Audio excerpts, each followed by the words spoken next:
রাজধানীর আইন শৃঙ্খলা পরিস্থিতি ও ফ্যাসিবাদ বিরোধী মিছিল সমাবেশের খবর জানাতে রাজধানীর নয়াপল্টন থেকে সরাসরি যুক্ত হচ্ছেন সহকর্মী জান্নাতুল মোহনা। মোহনা, পরিস্থিতি কেমন দেখছেন সার্বিকভাবে এবং আইন শৃঙ্খলার পরিস্থিতি কেমন নজরদারি চলছে, বিস্তারিত জানাবেন। এই মুহূর্তে আমি নয়াপল্টনে বাংলাদেশ জাতীয়তাবাদী দল বিএনপির প্রধান কার্যালয়ের সামনে আছি এবং আপনাদেরকে দেখাতে চাই বিএনপির জ্যেষ্ঠ মহাসচিব রুহুল কবির রিজভীর নেতৃত্বে এখানে কার্যক্রম নিষিদ্ধ আওয়ামী লীগের যে মিছিলটি রয়েছে, কারণ এই মিছিলের বা নৈরাজ্যের প্রতিবাদে রুহুল কবির রিজভীর নেতৃত্বে জাতীয়তাবাদী যুব দল এবং জাতীয়তাবাদী ছাত্র দল এখানে দেখছেন যে মিছিল করছে। এবং আমরা একটু যদি কথা বলতে চাই যে আজ যে মিছিলটি হচ্ছে, সে আজ আপনাদের যে কর্মসূচি তার সম্পর্কে একটু জানাবেন। কর্মসূচি নয়, আমরা চাই যে নিষিদ্ধ দল সন্ত্রাসীরা এরা যেন কোনো ধরনের নাশকতা করতে না পারে, এই ব্যাপারে সরকার যথাযথ ব্যবস্থা গ্রহণ করবে।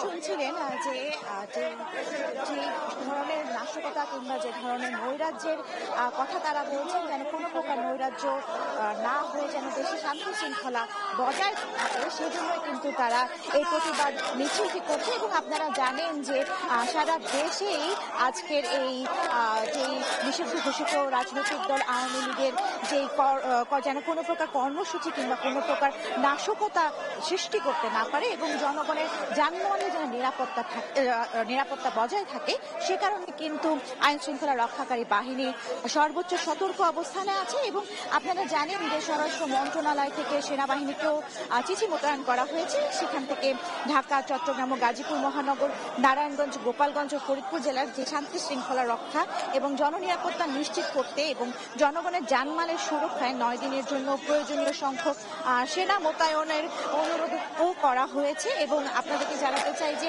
22 থেকে 30 জুন পর্যন্ত ইন-এইড টু সিভিল পাওয়ার হিসেবে সেনা সদস্যরা কাজ করবেন বলে সেই চিঠিতে উল্লেখ করা হয়েছে। এবং অর্থাৎ প্রায় আইন শৃঙ্খলা রক্ষাকারী বাহিনীর সাথে সাথে কিন্তু সেনাবাহিনীও থাকবেন। এবং আমরা আজকে রাজধানীর বিভিন্ন জায়গায় গিয়েছিলাম এবং বিভিন্ন গুরুত্বপূর্ণ যে স্থানগুলো রয়েছে সেখানে আমরা দেখেছি যে পুলিশের চেকপোস্ট বসানো হয়েছে এবং বিভিন্ন যানবাহনকে দাঁড় করিয়ে তল্লাশি করা হচ্ছে।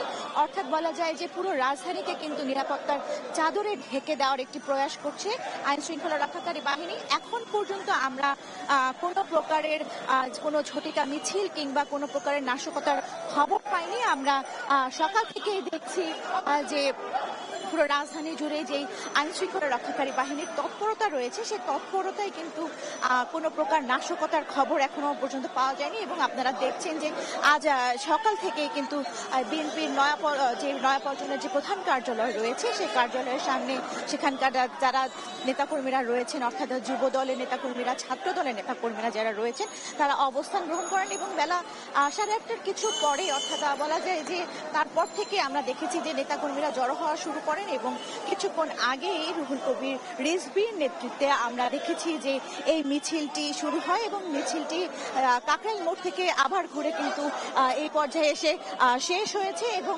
আপনাদের সেই পরিস্থিতি আমরা বলতে চাচ্ছিলাম এবং সেই মিছিলটি দেখাতে চাচ্ছিলাম। তো এই ছিল নয়াপল্টন থেকে আমার কাছে সর্বশেষ।